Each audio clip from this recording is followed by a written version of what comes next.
Armstrong, the All-American Boy. Wave the flag for Hudson High, boys. Show them how we stand. Ever shall our team be champions, known throughout the land. Wheaties, Breakfast of Champions, bring you the thrilling adventures of Jack Armstrong, the All-American Boy. It's just a little while since we first started offering the Grumman Hellcat and the Jap Nakajima fighter models on this program. Of course, we had a pretty good hunch that you fellows and girls would really go for these two brand new planes, but we never even dreamed we'd get such a terrific response from you listeners. We've sent out thousands and thousands of Hellcats and Nakajimas to practically every corner of the country. And it looks like number 5 and 6 of the Jack Armstrong True Flight model planes are the hottest pair in the series. Now, even though we've shipped out a record-breaking total of these planes, we know that there are some of you listeners who haven't yet sent in for your Hellcat and Nakajima. So to those of you who have been putting it off, I'm coming out today with a word of warning. Good things, including this free offer, don't last forever. Yes, if you don't get busy and send in for your Hellcat and Nakajima mighty soon, you may be disappointed. Remember, Jack Armstrong is going to offer 12 model fighter planes in all. And if you want to keep your collection complete, you'd better order numbers 5 and 6 before it's too late.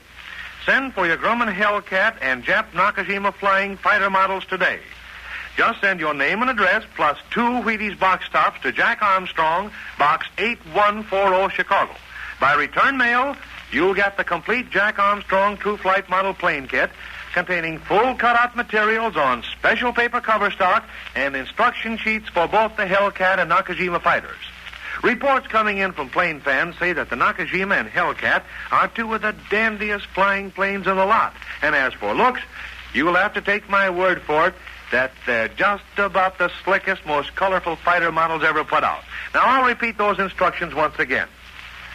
To get your hand-launched flying models of the very latest Jack Armstrong True Flight model planes, send your name and address plus the tops from 2 packages of Wheaties to Jack Armstrong, Box 8140, Chicago, Illinois. Remember, send no money. Put those nickels and dimes in the war stamps. But you'd better get those box tops in the mail this weekend for sure. Time is getting very, very short. Act today. And now, Jack Armstrong, the All-American Boy.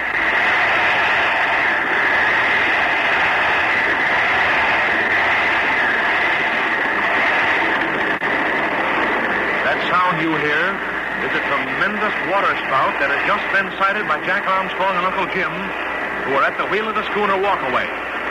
A great whirling column of water that extends from the ocean up into the clouds is moving toward a small whaleboat containing 5 shipwrecked men whom our friends are trying to rescue. Fishface, the leader of the mutinous crew, was suspicious of the small boat that was sending up rockets of distress, and he and his gang came aft and told Uncle Jim not to try to make contact with the craft.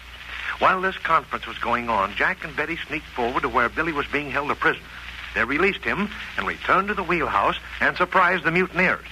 After Jack shot the gun out of the hand of Fishface, the rest of the crew were easily disarmed and made prisoners. But while Betty and Billy and Mr. Tobin were locking them in the forecastle, Jack and Uncle Jim discovered the menacing waterspout. Listen. That's the biggest waterspout I ever saw, Uncle Jim. Thank goodness it's still a short way off. Oh, darn right. It's starting to move away from us. Never can tell the course they'll take. Might come charging down on you or might veer off in some other direction. I've heard of them dividing into 2 or 3 water columns. That's true. It has happened. They're treacherous things. In the old days of sailing, they were responsible for more than one ship disappearing completely, I guess. Many people think they've been responsible for the disappearance of modern ships. Remember the Navy collier Cyclops? Nobody knows how it disappeared. By golly, that's right. Before the war, there were several ships that disappeared. And nearly all of them were sailing through the tropics. This is the breeding place of hurricanes and waterspouts. Uncle Jim, I think that spot's going away from us. Look, does it look farther away than before? It is farther away. That whaleboat's coming closer. There's 3 men rowing now. Yeah, but they're still a long way off. Must be a couple miles. Certainly hope we can reach them before that thing changes its course again. Still going away from us. Not as loud as before. Oh, what happened to you, Jack? Why didn't you go up forward to help us lock up Fishface and the mutineers? You didn't really need us, did you? Oh, no. Mr. Tobin took care of everything. He's going to stay up forward and keep his eye on things. He's not sure that gang hasn't got some arms hidden away down the forecastle. We searched, but we only found one more pistol under a mattress. Hey, for the love of Mike. Look off there. A waterspout. Couldn't you see that from down on deck there? Well, I didn't notice it. Did you, Betty? Well, I heard a loud roar when we went below. Was that what that was, Jack? Yes. Came pretty close a while ago. Oh, look. There's the boat that put up the rockets. Yes, we're trying to pick them up. Oh, goodness, are we going to be able to pick up those men without running into that waterspout? Heading back in this direction, kids. Oh, the poor guys in that whaleboat must be it, too. Look at them pulling on their oars. Oh, they can't outrow that thing. Oh, I'll say they can't. Moving faster. Growing bigger, too. Well, if we get mixed up with that, we won't last 5 minutes, Uncle Jim. I'm scared. All we can do is hope, Betty. Oh, it'll mean the end of our expedition to the Spider Island. We'll never have a chance to discover the new kind of spider web the government wants for its bomb site. Uncle Jim, look at it. That spout is heading right toward that whaleboat now. Oh, the poor men. You can actually feel the power in that huge column of whirling water. Power is right. That gets close enough to catch up to their boat. That'll be the finish of them. I'm afraid that spout would handle us with about as much ease as it would that small whaleboat. Uncle Jim, that spout's bearing down on that boat faster every second.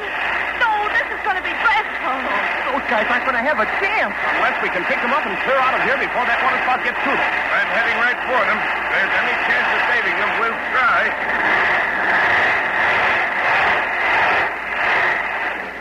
Look at them row and fight those big waves. Oh, good grief. Oh, boy. Is that waterspout coming now? Wow, that's something. Just look at that, Uncle Jim. That's terrific.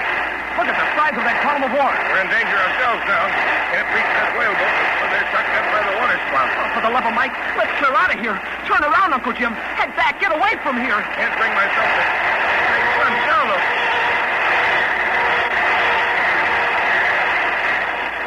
Oh, thank goodness, there it goes. It's going back away from those men. Didn't I tell you they're unpredictable things? Say, Uncle Jim, this is the time to get in there and pick up that crew. Well, I'm going to take a chance. Oh, hey, look out.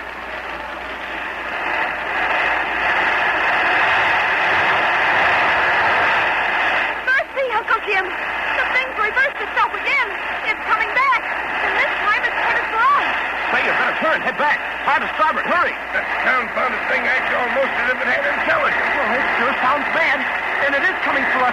There isn't any doubt about it. What are you going to do, Uncle Jim? I don't believe we can reach those men now. Throw the wheel over and let's run for it. Right, hard over. Starboard. Here, I'll help you. Over. Oh, we're right in the path of that cool thing, and it's traveling like the wind. We're swinging off now. Over, Jack. Lower. I'll ring for full speed. All right. We're heading away now. Getting out of its path.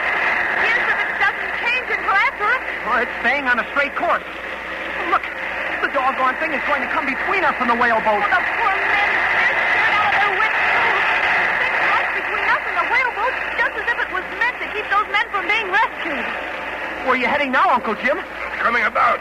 Going to see if there's any chance of working around to port and reaching those men that way. Yes, you might be able to slip around behind it. Oh, I don't think you can do it. As soon as you start in that direction, that thing will come back again. You mark my words. It is. It's reversing itself again. Now look, it's moving off to our right. It's a wider berth, Uncle Jim. Maybe we're going to get a chance to slip in closer to that whaleboat. Well, the men in the whaleboat see what we're trying to do. They're swinging to port. Going to try to meet us. It's moving away from us and around to our right. You know, it almost looks as if it were sneaking around, trying to get behind us. Oh, don't be foolish, Betty. The thing isn't alive. Well, it certainly seems to be. Now look. Now just look. Well, I'll be doggone. It's coming back on our starboard side. Things uncanny. Almost seems as if it were trying to look us over before pouncing on us. Oh, Uncle Jim, let's get out of here. And leave those poor fellows in that whaleboat? You don't mean that, Betty. Of course she doesn't. Take it easy, Betty. We're going to get those fellows out of trouble. You wait and see. We're going to cross their bow in a few minutes. Keep on this course, Uncle Jim. Look, that whole thing is acting crazy. Just look back, Uncle Jim. It's whirling faster and faster. And staying in one place, right behind us. That's a good sign. Maybe getting ready to collapse of its own momentum. That's what happens. The column breaks. Yes, but look here, Uncle Jim. When the column breaks and the thing goes to pieces, it's followed by a terrific deluge. Tons of water come down from the sky. Well, good night. That'll come down on us. It'll swamp us. Wreck us completely, Uncle Jim. Oh, gee whiskers, that's right, Uncle Jim. We'd better get clear of here if that fool thing is going to go to pieces. I'm keeping right on this course, Billy. We have to do everything we can to save those men in that small boat. No, listen to it. It's more frightening than ever. Oh, wait, look what's happening to us. Something is happening. Something. Doggone, look out, Jim.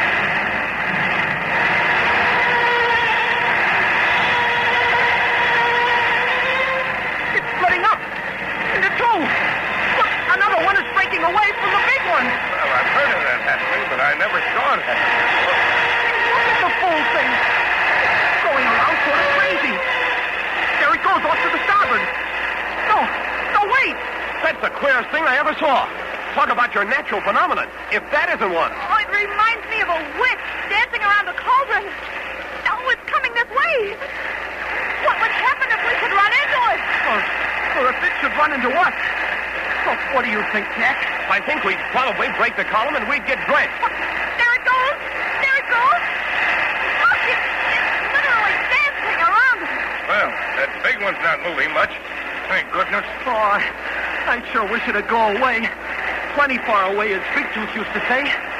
We're getting closer to the whale boat, Uncle Jim. They're still straining at the oars, trying to get in a position so we'll cross their bow.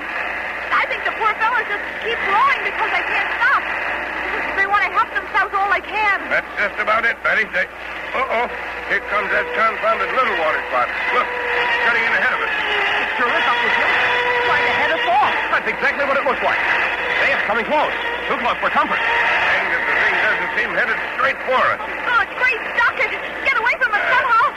Hard apart, Uncle Jim. That's what I'm doing, Betty. Swing over. Grab hold here, Jack. Right. Heave her over. Yeah, come on. Oh, you're never going to duck it. Here it comes. It won't do any harm if we plow right through, Uncle Jim. Except for the soaking we get when the water comes down on us. You can't tell, Jack.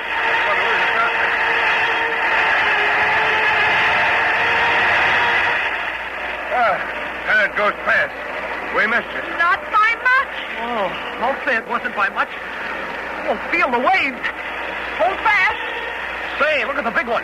It's beginning to move again. Oh, boy. It's heading this way. By Jove, I don't want to sail as close to that one as we did to the smaller one. I should say not. We'd have been picked up bodily if that had been the big one. Oh, look. Quick. The little one's whirling across the path of the big one. Hey, they're going to collide. They'll smash into each other. That's what's going to happen. Then what? We're in for plenty of trouble. Better get below. There'll be tons of water coming down on us. Oh, good land. There they go. It's collided. Oh, listen.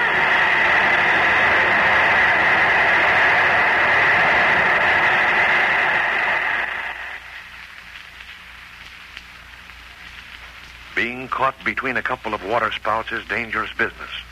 It certainly sounds as if those two came together that time. I wonder what that means. The stout little schooner, perhaps it'll be able to stand up under the tons of water that'll come down from the sky. We certainly hope so. Be sure all of you to listen in tomorrow to the next exciting episode of Jack Armstrong and the Mutineers.